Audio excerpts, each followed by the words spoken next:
Hey there, everybody. Just doing a review for this Powerworks 500 watt power station. And in terms of what's included in the box with the unit, you do only get a AC charging brick and the user manual. I know that's pretty limited because usually power stations come with a AC charging brick, a car charging cable, and also a solar charging cable. However, I mean, this is a affordable unit in my opinion because it comes at about like $240 when you use a coupon on Amazon. I mean, like if they keep that price, this is a really good unit for the power you're getting. And so yeah, just putting aside the manual and the AC charging brick. This is a decently sized unit as well, and the size of this Powerworks unit is pretty small because it has a 10 by 6 by 8 form factor and weighs 11 pounds. So small and lightweight, I'd say. And it's a pretty small unit because of a 500 watt output and a 540 watt hour power capacity. This is not a large power station. You can realistically hold this for a long duration if you want to. And yeah, just taking a quick look around of the power station. I think all the ports and all the functional parts of this power station are at the front of the unit. As you can see, we're going to go through this in just a second. Let's just take a quick look around. Over on this side, yeah, nothing other than the vent for the internal fan. And over at the back, let's see here. Yeah, just the specifications panel right there, telling you all the specifications about the charging port, the model number right there. And over here on this side, just another vent for the internal fan. And over at the top, as you've seen that I'm using, this is a bit different than other power stations. This power station actually uses a fabric handle. It feels really nice in the hands, honestly. Like I like this flexible material right here. I'm not sure what it is. Is it genuine leather? I don't know, but it feels really sturdy. And yeah, it has these metal hinges right there to hold this fabric. But yeah, just feels really nice to hold. Just something a little bit different than other power stations. And over the bottom, you get these rubber pads that prevent the power station from actually touching the floor. And yeah, there it is. And let's start looking at the front of the power station and how you would use it. Okay, and as you probably noticed, there is a pretty large screen at the front. In order to turn it on, you can just press any of these power buttons right over here, and then it turns on the screen right there. And with the screen on, so the screen does show the remaining battery capacity right there, the input output wattage right there, and also it shows the what section is turned on. So I just pressed the AC button, the AC logo just showed up on the screen. Do the same thing for the DC and USB section. They also show up on the screen right there. A pretty nice screen. I like it that it's large and bright. However, it does dim down over time. Like it will eventually dim down, and I think it automatically turns off over a certain amount of time. I'm not too sure about that, but it does dim, unfortunately. I wish it actually stayed at this brightness for like ever, because you can easily read it more. But yeah, I mean, it's a nice screen. The only thing it's missing is the estimated runtime. But once again, I mean, this is a really minimal power station, coming in at 240. And when you consider that you have a 500 watt output along with a 540 watt hour power capacity, I mean, the lack of an estimated runtime isn't really a big deal. And also, as you saw, the USB section did automatically turn off. Not too sure why that happened, but I think certain sections turn off after a certain amount of time. And also, as you saw, the screen did dim right there. Anyways, yeah, with the DC section, you get a 12 volt 10 amp cigarette lighter port, and this 12 volt 10 amp DC 5521 port. With the USB section is actually pretty decent with this power station. I'm actually surprised. It has a 100 watt USB-C power delivery port, a single USB-A quick charge port, and 4 12 watt USB-A ports. These are standard USB-A ports.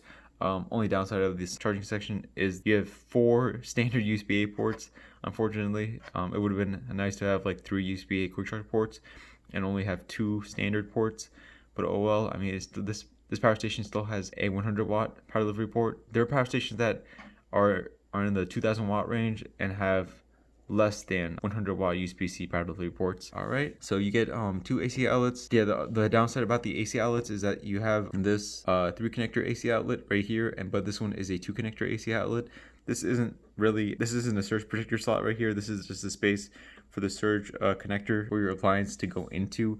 This isn't a real surge protector outlet, unfortunately. I mean, a lot of power stations do this. It's not just this Powerworks power station, but just something to know. So yeah, you only have the option to connect one 3 connector appliance to this power station.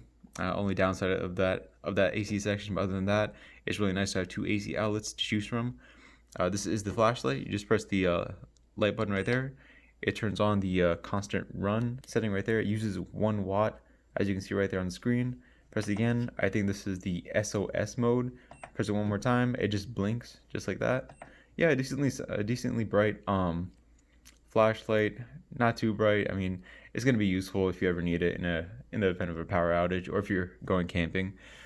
This is the DC input port, and you know, you can use it with the AC charging brick that came with the power station, but also you can also use it with solar recharging. One thing about this DC input, I couldn't find any of my cables that were compatible with this DC input port, so unfortunately I cannot use solar recharging with this power station in this review. Sorry about that, you guys. But with that said, we're gonna start using the USB charging ports right over here. I'm gonna test these out, and then we're gonna move on to the AC outlet section.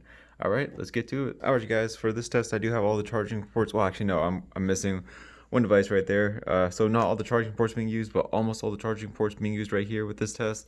I've got the Lenovo Flex 5 charging from the 100 watt USB-C power delivery port, getting about 20 watts right there. That's what I can expect with a 100 watt USB-C power delivery port. It depends on like what the battery's at. Usually if the battery's pretty low, this laptop charges at about 25 watts to 30 watts, but currently I think the battery is almost full, so it's charging at about 20 watts. Yeah, it's pretty good. So over here I got these 4 phones charging. This Galaxy Note 9 is fast charging from the USB-A quick charge port. LG G7, all 3 of these phones are charging from the standard USB-A ports, so there is just standard charging right over here.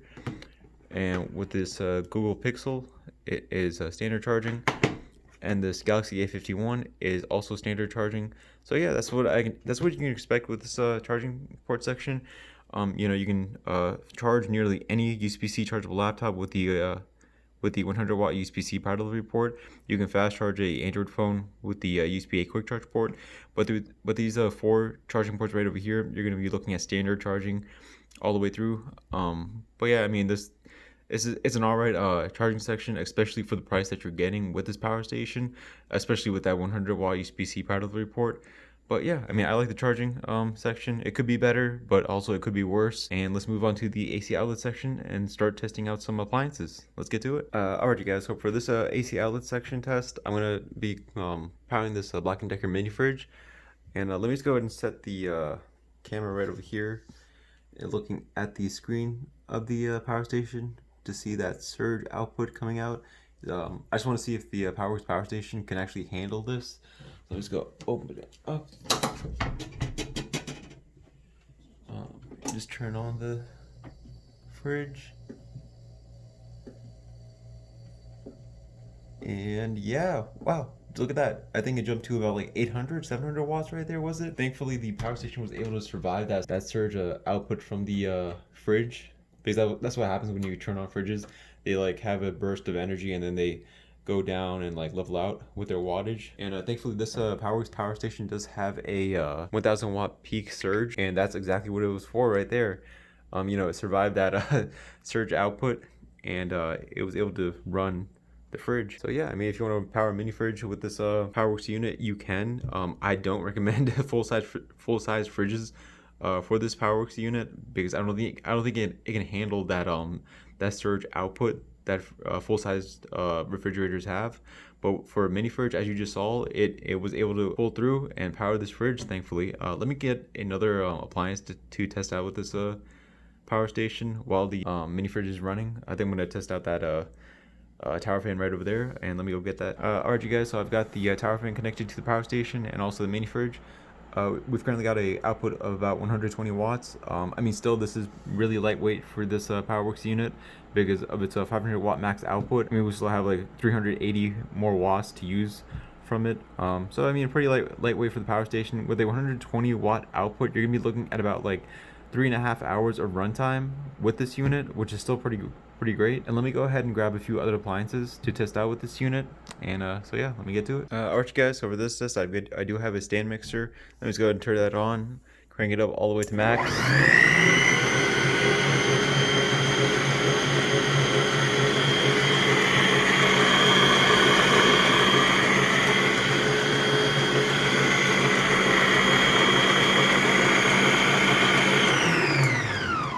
All right, And for some reason, the output of this stand mixer was 43 watts, I think it was. That wasn't entirely accurate. I'm not sure what happened right there. I mean, the stand mixer itself was running perfectly fine, but the reading of the wattage, I think, is because I didn't have anything in the stand mixer. But at the same time, I have tested power stations that didn't have anything in the stand mixer, and yet the output reading was like about like 150, 200 watts. And for some reason, this Powerworks power station was 50 watts. Not too sure why that is, but that's kind of strange. But I mean, at least the stand mixer was running at like optimal performance, so that's good news. Let me go ahead and grab a can opener and run it at the same time while I'm running the stand mixer, just to like see if you can. All right, you guys. So just back with the can opener. Let me just turn on the stand mixer real quick. All right, I'm gonna plug in the can opener now.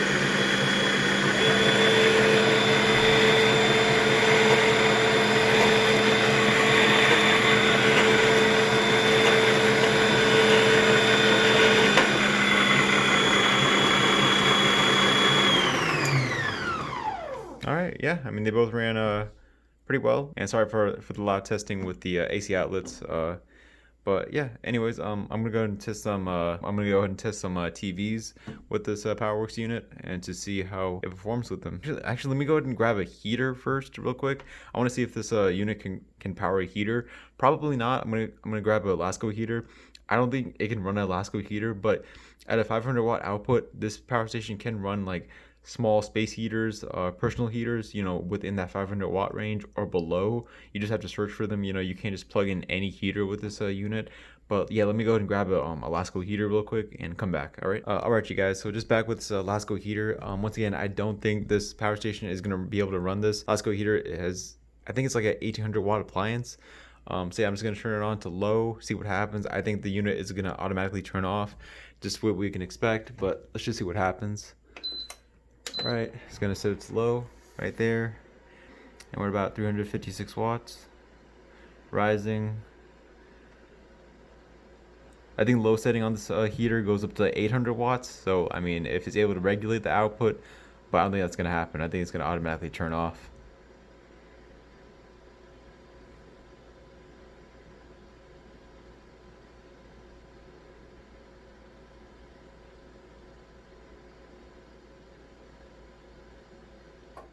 Yeah, there we go. Automatically turned off. I mean, once again, yeah, I mean the peak of this output is 1000 watts. The peak surge, it just stays there at like a few seconds and then it automatically turns off. And I think the AC outlet section is blinking right there to show that, yeah, like it did overload on the wattage. Press it again. Press again. There we go. Yeah, and it just restarts the AC section right there, and you're able to use it again. Obviously, we're not going to use it again because we already know what happens. So yeah, I mean, you can't use appliances over 500 watts with this power station, but that's the limit. That's why this power station is priced so low.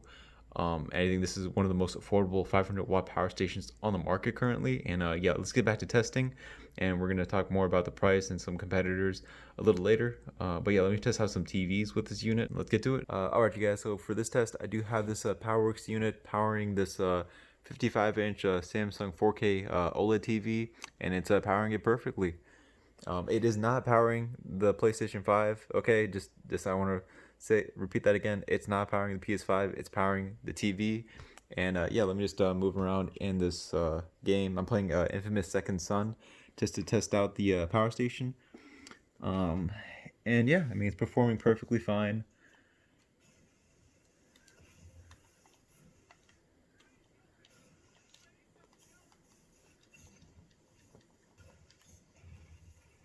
And yeah, there we go. I almost got carried away by playing the game and not even finishing this video.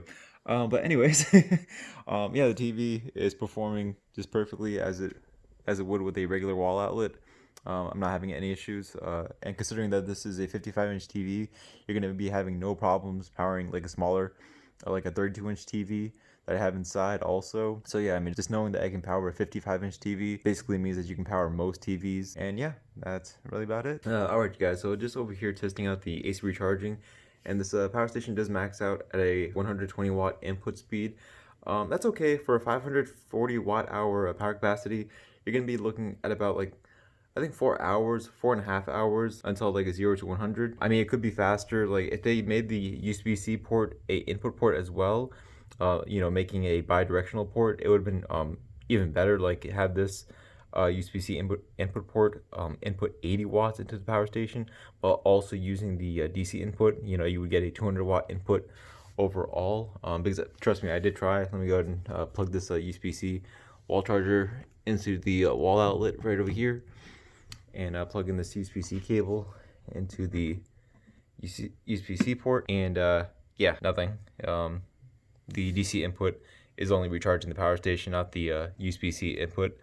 But yeah, I mean, it would have been nice to have a 200-watt input if they included that USB-C input port, but they didn't. But I mean, once again, this is what you can expect at this price range, really. And a 120-watt input is all right. I mean, it could be better, but that's what we get. Oh, and I almost forgot to test out the pass-through charging capabilities of this Powerworks unit. And yeah, this power station does feature pass-through charging, so you can recharge the unit and use it at the same time. Currently, we have the max input going at 120 watts, 38 watt output from the fan that I'm running right now, right over there. And yeah, seems to be working well. It's good to know that this power station is able to do pass-through charging. All right, and so for the build quality of this Powerworks power station, it is a pretty solid build. I mean, it's plastic all around. Most power stations are made of plastic anyways. There was only one power station that was made of aluminum, and it was that Akmo 2000-watt power station that I reviewed previously. But yeah, I mean, overall, I didn't notice any like flimsy or weak parts or like cheap feeling parts. But the one part that does worry me a little bit is this handle. I mean, I like the way the handle feels, but at the same time, I mean, over time, this handle might wear out and eventually like just snap from these hinges right over here. So just something to look out for in case you are going to purchase this power station, because I know plastic ones, that are fixed handles, they're less likely to break. I mean, this is fabric. Who knows how long it's going to last. But yeah, that's really my only worry with the build. And the power station is just well put together. But of course, I mean, you shouldn't drop the unit or expose it to water, because both of those things will damage the power station, just like any power station, really. And the internal batteries of this power station are ternary batteries. Apparently, ternary batteries are a type of lithium-ion batteries. And there's like a lot of comparisons being done between ternary batteries and lithium iron phosphate batteries. I didn't do too much research. I didn't look too much into it. And maybe down in the description below, I'll add some more sources and explain the difference between ternary batteries and lithium iron phosphate, like which one's better. So I'm not too sure how many charge cycles you're going to be getting. I mean, you're going to be getting definitely like 500 to 800 charge cycles with the battery maintaining 80% of its battery capacity. But yeah, I'll do more research on that ternary batteries for this power station, and explain in the description below. And in terms of like competition, like what this Powerworks power station is competing with, and alternatives, I think this is one of the best 500 watt, 540 watt hour power stations that you can get at a 240 watt price. Because looking at Amazon right now, the Jackery Explorer 500 is currently going for about like, yeah, 450. I mean, and this Jackery Explorer 500 has a 500 watt output, 518 watt hour capacity, but I mean 450 watts, $450. This is $240 right there. You're getting basically the same specifications, and also and you're getting an extra AC outlet with this Powerworks unit right here. And looking back over at this page, the EcoFlow River Plus, how much would this be? I think this would be about $250 with this coupon included. Yeah, I did it before. I did a calculation before in the cart. Yeah, that would be about like $250. I mean, you'd have to think about that. I mean, this one has 360 watt hours. This one has 540 watt hours with the Powerworks. But I think also you get app integration with this EcoFlow River Plus. But once again, it has a much lower power capacity in comparison to this Powerworks unit. And also, I think the Bluetti's Bluetti's EV3A portable power station that I did do a review on. It was one of my first reviews on this channel. Has a 268 watt hour power capacity, but like a 600 or 700 watt output. But once again, that unit has an incredibly low capacity with a high output. But I think it's priced similarly to this unit right here. But this Powerworks power station, it just hits the right marks with the charging ports, the AC outlets, the screen, the capacity, and the wattage, that I think this is actually a really good deal that a lot more people should know about. But once again, I don't know about that ternary battery. I don't know how many charge cycles you're going to be getting. I'm pretty sure you're going to be getting a really good amount of charge cycles that most people are going to be able to live with. I think it's actually better than lithium-ion batteries. Don't quote me on that, but yeah. All right, and that is a review for the Powerworks 500 watt portable power station with a 540 watt hour capacity. I really hope that they're able to keep the price on Amazon with that coupon included. Maybe they're going to remove it sometimes and add it on Amazon periodically. Who knows? But yeah, down in the description below, I will have a link to the review article as well as a link to the product page for this power station. And I will see you guys in the next review. All right, goodbye.